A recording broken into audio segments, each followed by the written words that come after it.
Continuando con la tercera pregunta de Luis Enrique Serna Benítez del primer ordinario. Felicidades. Si los profesores mandan el material que debes estudiar, o lo tienes que buscar por tu cuenta. Bien, esta pregunta en realidad, mira, los docentes cuando acaban su clase, su diapositiva de teoría, se lo van a pasar a su delegado de biología y ese delegado se encarga de compartirlo con los demás. Ahora, si de repente se refiere a que para un tema en específico los docentes le dicen, lean de este libro, en realidad sí lo hacen. No necesariamente ellos te lo dicen explícitamente, pero tú puedes acercarte a preguntarle a cada uno y ellos te van a recomendar la bibliografía exacta que necesitas para entender ese tema lo mejor posible. Claro, y esto creo que también al final de la misma diapo, ¿no? Sí, al final de la misma diapositiva siempre ponen las referencias que han utilizado para cada diapositiva. O sea, en qué libro pueden encontrar esa información, esos dibujos y todo está ahí. ¿Y tú sientes que es mejor tener un libro en PDF o en físico? Porque a algunos les funciona en PDF porque esto, no, por el tema económico, ¿no? Pero también porque lo puedes subrayar. A mí me funciona más en físico porque yo soy de esas personas que si no rayan no aprenden. Claro. O sea, en mi experiencia, yo soy de esas personas que si no rayan no aprenden. Pero como yo también entiendo que no todo puede ser en físico, tuve que acoplarme. Por ejemplo, para biología molecular, para la tercera unidad justamente yo utilicé mucho el Paniagua, que solamente lo encontraba en PDF. Entonces, el Paniagua lo utilizaba porque me gustaban bastante sus dibujos. Es un libro de biología molecular que también lo podemos usar de complementario. Pero más que todo lo utilizaba para sus dibujos. Entonces, los dibujos los tenía en virtual, me guiaba de los diapositivas de clase, complementaba con el Albers, entonces de esa manera yo estudiaba la tercera.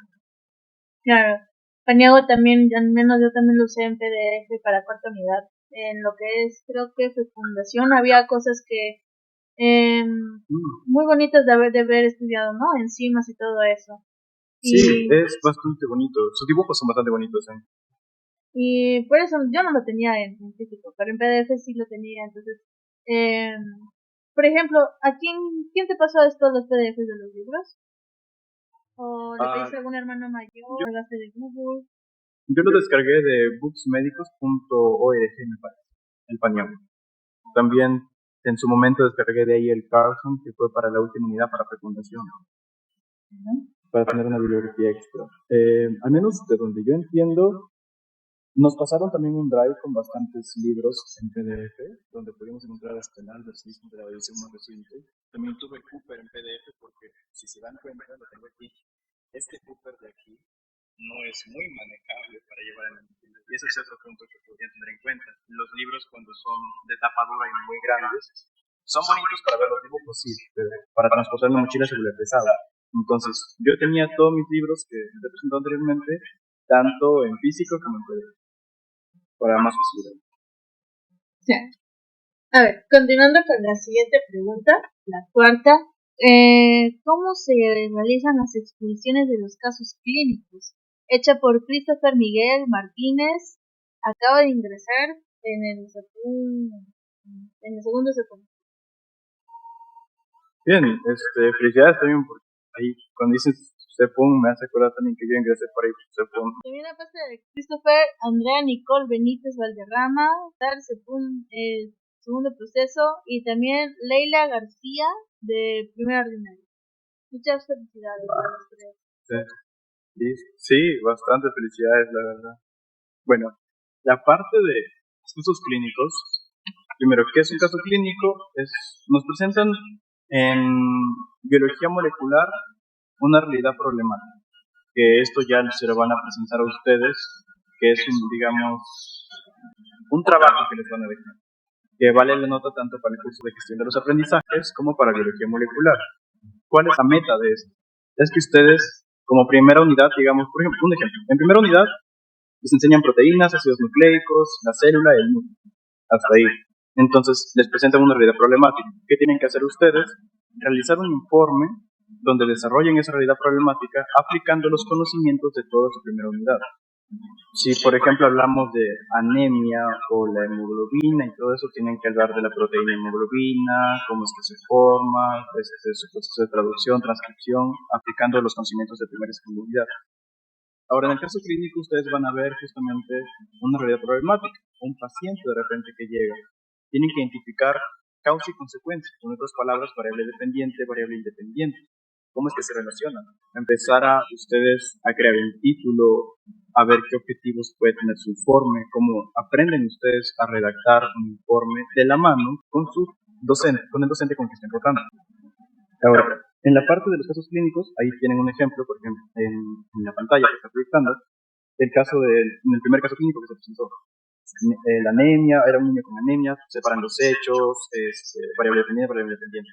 Ahora, los días de exposición, cuando ustedes terminen este informe, tienen que presentar diapositivas y un informe. Tienen que presentárselo a su asesor. El día de la exposición del caso clínico, ustedes tienen que explicar, aplicando sus conocimientos y, digamos, darle sustento a su informe, a sus objetivos, a su hipótesis, a su problema planteado y a sus conclusiones. Entonces ustedes tienen que llegar allá temprano también. Va a haber un doctor que va a estar encargado, coordinando todas las exposiciones, y ese doctor elige de qué manera ustedes van a salir a exponer. Si ustedes, digamos, son un grupo de 7 aproximadamente que pueden ser en cada mesa, son un grupo de 7. El docente coordinador dice, bueno, de cada mesa va a salir al azar una persona a exponer todo el caso clínico o exponer una parte del caso clínico. Entonces, ustedes tienen que salir un representante al azar, esa persona expone la parte del caso clínico que le haya tocado y luego hay una ronda de preguntas en la que los docentes participan. Si de repente hay algo que corregir, el título, la hipótesis, el problema, les dan las correcciones. Este trabajo no hay que tenerle mucho miedo, porque yo lo he vivido, incluso yo he sentido miedo en su momento porque no sabía cómo funcionaba. No hay que tener mucho miedo. Los doctores siempre te van a recalcar de que es un tiempo de intercambio de información y que nos están preparando para que hagamos ese tipo de proyectos en el futuro. Entonces no se trata de hacerlo perfecto y ganarse los halagos para, digamos, sobrepasar a los demás, sino que el objetivo de hacer esto es aplicar tus conocimientos a una realidad que te va a tocar ver a ti como futuro médico y también compartir el conocimiento que tú tengas. De repente yo encontré algo muy interesante respecto a la hemoglobina que mi otro compañero no. Entonces ahí, para eso sirven las exposiciones y para dar los aportes. Entonces esto también en el caso clínico tiene un peso en su promedio, que no es tan alto, pero también no tienen que confiarse, porque es bastante querido.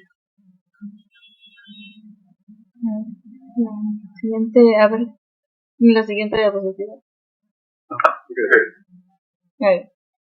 Eso de que sean puntuales, la presentación tiene que ser con data.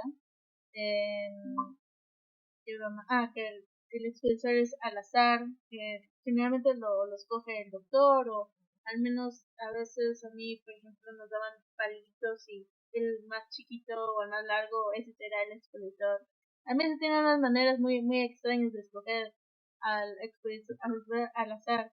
También esto que son preguntas, hay preguntas, una ronda de preguntas al público alumnado y otra para solamente los doctores, y ahí en esa ronda pues, son los doctores una corrección del título, y se comparan la coherencia con tus objetivos y tus conclusiones. Destacar que esta parte es un poco cargada para el grupo A.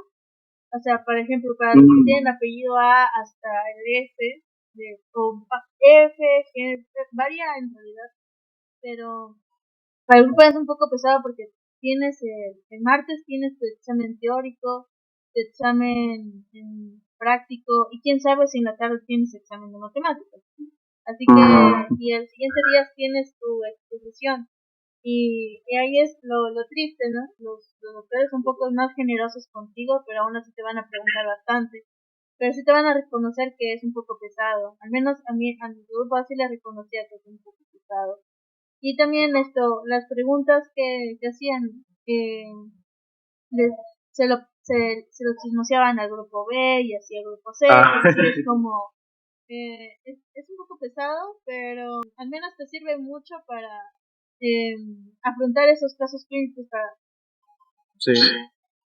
Justamente con eso que decías tú, de que se pasaba la información por ahí, me pasaba a mí. Yo, por ejemplo, estamos aquí dos extremos. Tú eras del grupo A, yo era del grupo C. A mí me llegaban todas las preguntas que hacían los docentes del grupo A y grupo B como para corregir en su forma. Entonces, claro, al grupo C también no es que, digamos, se la dejaban muy fácil, sino que también les exigían un poco más, que su documento esté mucho mejor, mucho más pulido. Porque si el grupo A tiene una justificación, porque tienen su examen teórico y práctico el martes, y la atención de caso clínico al día siguiente. Por eso, recomendación general para todos ustedes es que el caso clínico no lo dejen para última hora para nada, ni se confíen. Tienen que avanzarlo clase tras clase, si es que mejor tenerlo listo hasta antes de que empiece la semana de examen. Claro. Y ahora vamos con la última pregunta, hecha por la cachimba Ángela Guamán Valera. Segundo proceso acaba de ingresar Andrea Nicole Benítez Valderrama, también ambas del segundo CEPUN, y al parecer van a ser compañeras, al menos del grupo A. Sus preguntas son: páginas web a utilizar, materiales extra. Bien, sí hay en realidad. En el curso de gestión de los aprendizajes les van a explicar de dónde también obtener la información, y incluso para que no se asusten también les van a enseñar cómo estructurar un informe y todo eso. Ahora, para las páginas web pueden encontrar PubMed, que es lo que en particular yo he utilizado mucho más. El Sevier también es muy conocida, pero el problema es que sus documentos no te los deja descargar, digamos, gratuitamente. Suele cobrar. Luego tienes Alicia, que es para revisar tesis, de repente trabajos de investigación también. Y bueno, en Alicia se puede encontrar también una gran variedad de documentos. El problema con PubMed, sería el problema entre sí, es que tiene mucha más información y muchos más documentos, pero la mayoría están en otro idioma, están en inglés, más que todo en inglés. También tienen Redalyc, ResearchGate y Cielo. En Cielo los encuentran más documentos, incluso también bastantes en español, pero no son muy variados. En particular yo recomendaría PubMed, que es el que más utilizamos. Y ahora, ¿cómo es que...? Cielo en sí no lo recomiendo mucho, incluso algunos docentes cuando sacas de Cielo es como, al principio te lo dejan normal, pero luego te dicen que sería mejor y encontres una mejor información en PubMed. En particular PubMed yo lo utilizaba, ha sido la fuente que más he utilizado. Y ahora, en PubMed también ocurre que, o en cualquiera de estos, no puedes descargar los documentos o no tienes acceso libre. Entonces, ahí hay una manera, estaría Saifu. ¿Qué haces en Saifu? Puedes, digamos, quieres ver un documento y no te permite porque es de pago. Entonces, como pueden ver en el ejemplo, un documento sobre el carcinoma de células basales, pueden colocar en citar, y en citar abajo dice DOI. El DOI es el link del DOI, lo pueden copiar, lo pueden pegar en Saifu, y en Saifu se desbloquea el documento, lo descargan en PDF. Lo único inconveniente sería que está en inglés. Así que ustedes podrán ver de repente una aplicación externa para poder traducirlo. Si es que entienden inglés la lectura, bienvenido sea. Así que eso de ahí sería un tipo de ayuda para que ustedes puedan tener y poder obtener la información. Porque eso sí tengan en cuenta de que se están formando como médicos, pero algo que nos recalcan bastante los docentes desde su primer día es que también se están formando como investigadores. Claro. Y el estudio que más usamos es Vancouver, ¿no?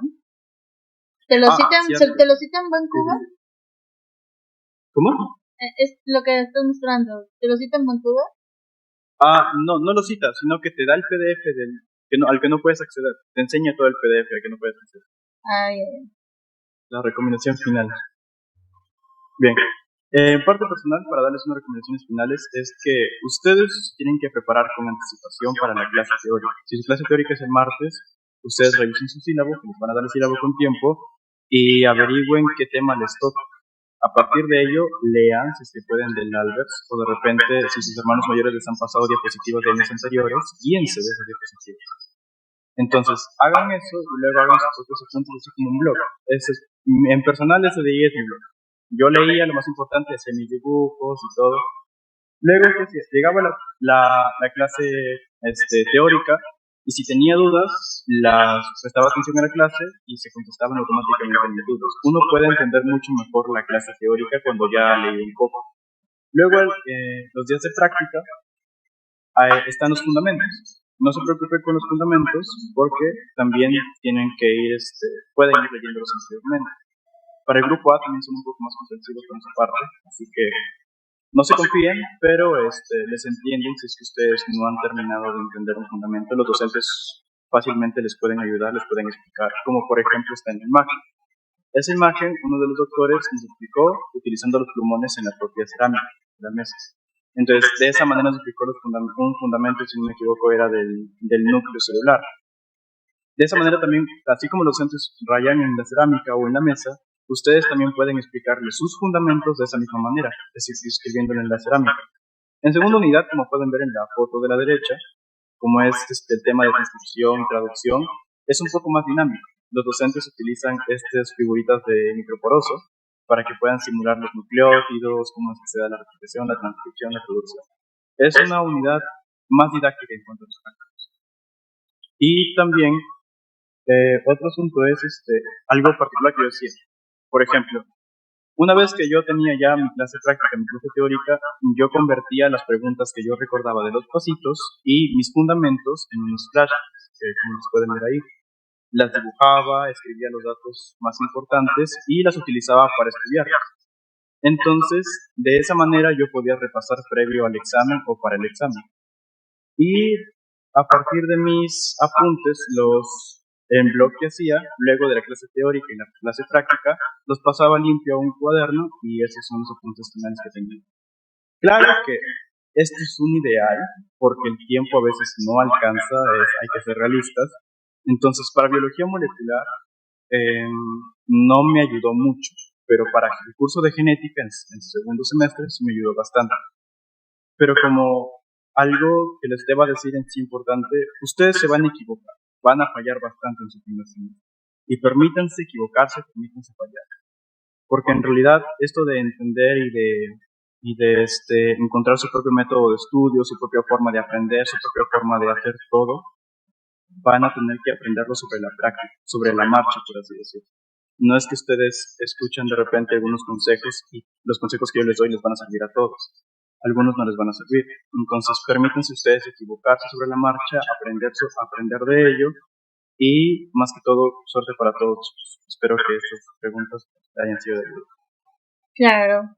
Más bien Sicha, muchas gracias por preparar a los chicos para su primer semestre de biología molecular. Estoy muy segura de que alguno de estos consejos les va a servir mucho. Les dimos las fijas al grupo A para que estén preparados. A los del B que no se confíen por tener unos 2 días más, que los doctores tienen muy presente eso y por eso en su pasito ahí se ve. Y más bien muchas gracias por tu tiempo. Sí, muchas gracias también a ti por la invitación, la verdad. Es que espero que les vaya bien. Felicitaciones a todos, chicos, la verdad, por su ingreso. Recuerden que no ha sido cosa fácil, aprovechenlo bastante y fuerza y con todo en su primer año.